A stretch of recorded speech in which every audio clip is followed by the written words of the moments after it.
The air in Los Angeles that week had the heavy, deceptive calm that always comes before a storm, the kind of warmth that makes people believe happiness is permanent.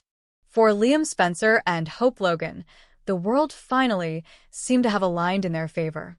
Their long, winding love story, scarred by separations, betrayals, and second chances, was about to reach its long-awaited conclusion. The invitations were sent, the flowers chosen, and the house was alive with laughter and wedding rehearsals.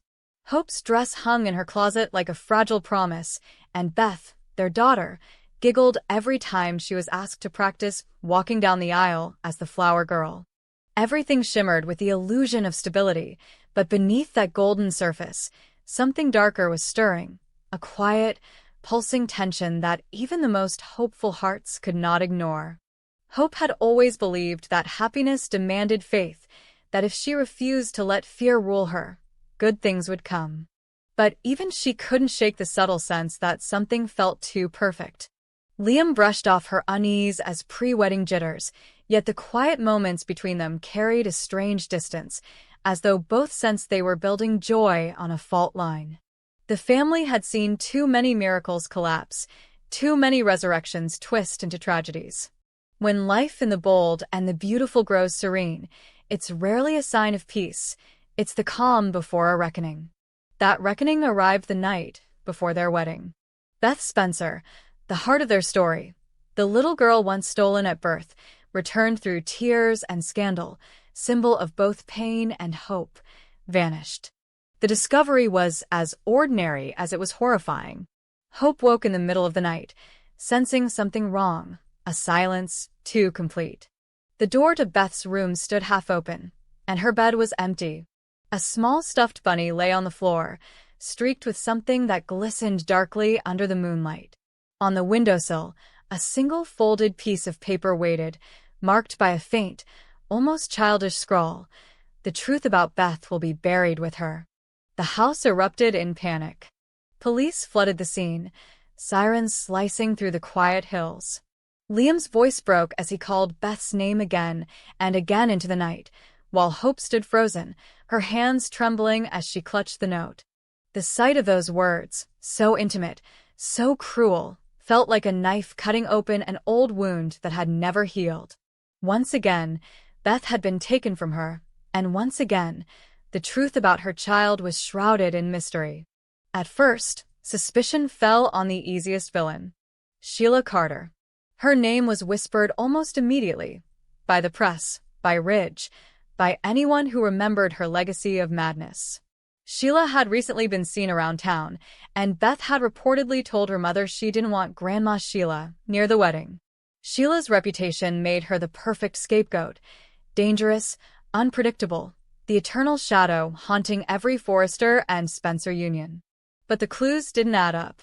Surveillance footage placed Sheila miles away at the time of the disappearance, and a strange set of tire tracks near the Logan property hinted at someone closer, someone who knew the family's routines, their security blind spots, their secrets. Hope refused to believe anyone within their circle could be responsible, but as the hours passed and no ransom call came, the narrative began to shift.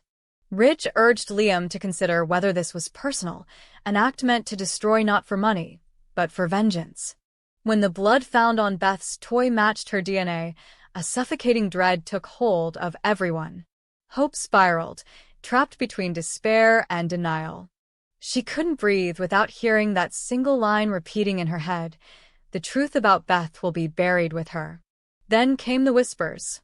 Journalists began revisiting the old scandal of Beth's birth, the baby switch that had defined so much of Hope's pain. Online speculation grew vicious, questioning whether the truth told back then had ever been the whole story. An anonymous tip to the police suggested that Beth Spencer might not legally exist, that her birth certificate had been altered years ago. And if that were true, who was Beth really? And who was trying so hard to reclaim her? The day of the wedding arrived anyway, because in the strange, relentless rhythm of their world, life refused to stop even in catastrophe. Hope, pale and hollow-eyed, insisted on proceeding, convinced that calling off the ceremony would give whoever took Beth more power. The garden at the Forrester estate glittered with soft gold light, guests whispering about the missing child even as they smiled for photographs.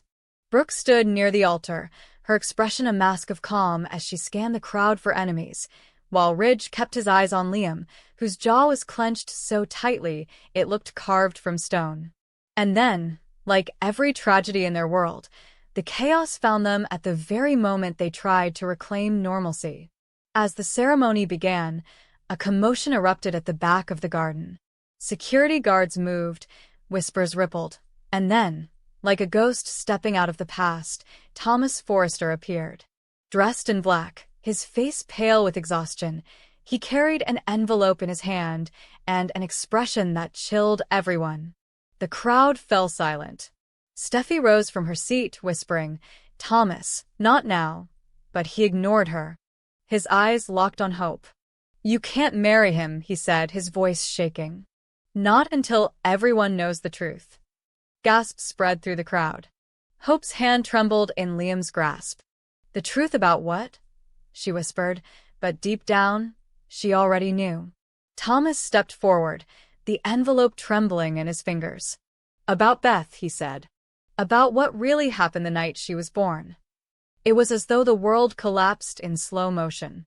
Every face in the garden froze, every breath held hostage by the words they had spent years trying to bury. Thomas explained that he had been sent an anonymous file weeks earlier, old hospital data, genetic records, test results long thought destroyed. According to the documents, the original DNA test confirming Beth as Hope's biological daughter had been tampered with. The samples had been swapped before processing, rewritten by someone who had everything to gain from maintaining the lie. For a moment, no one spoke. Hope's sneeze buckled. Liam caught her, but his grip was unsteady. Brooke shook her head in disbelief, whispering, "No, not again." Ridge looked from Thomas to Steffi, fear dawning in his eyes as if he already suspected what this might mean. Thomas continued, voice breaking between guilt and conviction. "I didn't want to believe it. I wanted to destroy this. But someone else, someone who's been watching us, sent proof. The real daughter of Hope Logan isn't the child we've raised. She was never returned after the switch. And whoever took Beth last night, they might have been trying to fix that mistake." The garden erupted in chaos. Guests screamed, photographers surged forward, and Hope collapsed against Liam's chest, sobbing. Everything she had built, her love, her motherhood, her identity, was unraveling again, one cruel revelation at a time. Rich demanded to see the evidence, snatching the envelope from Thomas's hands. Inside were hospital logs, genetic codes, and one damning note. The night Beth was born, 2 babies left the ward. Only one came home. The letter was signed with initials no one recognized, but one thing was certain: this was no random attack. It was calculated, personal, and rooted in a truth too deep for coincidence. As the ceremony dissolved into hysteria, Sheila appeared at the edge of the crowd, her expression unreadable. She denied everything, her voice calm, but her eyes cold. "You're all so eager to blame me," she said, "but maybe you should ask yourselves why every secret in this family starts in a hospital." The words hung in the air, like a curse. In the days that followed, investigations tore open the past. Old hospital employees were questioned, and one confessed to helping forge documents years ago under pressure from a mysterious benefactor. The pieces began to form a grotesque mosaic. There had been a second infant that night, the daughter of another patient, a woman who had been told her baby was stillborn. That woman, now living under a different name, had recently resurfaced, demanding answers. She had hired investigators, tracked down DNA anomalies, and realized that her child might have been raised by the Logans all along. Hope refused to believe it. She clung to the idea that Beth was hers, no matter what a lab report said. But the evidence was undeniable. The DNA test Thomas brought forward was replicated, verified, and confirmed. Beth's biological mother was not Hope Logan. What followed was a descent into madness that gripped the entire Spencer, Forrester, Logan triangle. The wedding was canceled, the family fractured. Hope locked herself away, unable to look at anyone without seeing betrayal. Liam tried to protect her, but even he could not hide his own confusion. Who was the little girl they had loved and raised? Who did she belong to now? And if Beth wasn't theirs, what had become of their real daughter? Weeks passed without answers until the investigation reached its darkest twist. The blood found on Beth's toy that night did not match the missing child at all. It belonged to another, unidentified girl. The disappearance had been staged, the noted decoy. Somewhere within their circle, someone had engineered the chaos to expose the truth at the most devastating moment. And when the dust settled, a single horrifying theory emerged.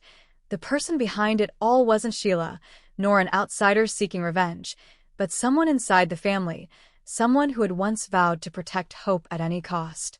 The final revelation came not through evidence, but through confrontation. In a quiet room at Forrester Creations, Hope faced Thomas once more. His eyes were haunted, his voice barely a whisper. "It was me," he confessed. "I didn't take her, but I set everything in motion. I wanted you to know. I couldn't live with the lie anymore." Hope stared at him, unable to speak. "You destroyed me," she finally whispered. "No," Thomas said, tears falling. "The lie destroyed all of us. I just tore off the mask." When Beth was finally found, alive, unharmed, hidden by the woman who claimed to be her birth mother, the world didn't breathe a sigh of relief. Instead, it held its breath, waiting for the next blow. The courts demanded DNA verification, custody hearings began, and the Logans and Forresters prepared for another decade of war. And as the camera closed on Hope, standing alone in the chapel that never hosted her wedding, the silence around her felt almost holy. The truth, she realized, was not something that freed people. It chained them to what they feared most, their own reflection. The little girl she had raised was not her blood, but she was her heart. And in the bold and the beautiful, blood was never thicker than pain. The season would end there, Hope's hand trembling over Beth's photograph, Liam's voice echoing in the distance, Thomas watching from the shadows, and a whisper from an unseen narrator that carried the weight of prophecy. In Los Angeles, every love story is built on a lie. And every lie eventually comes home.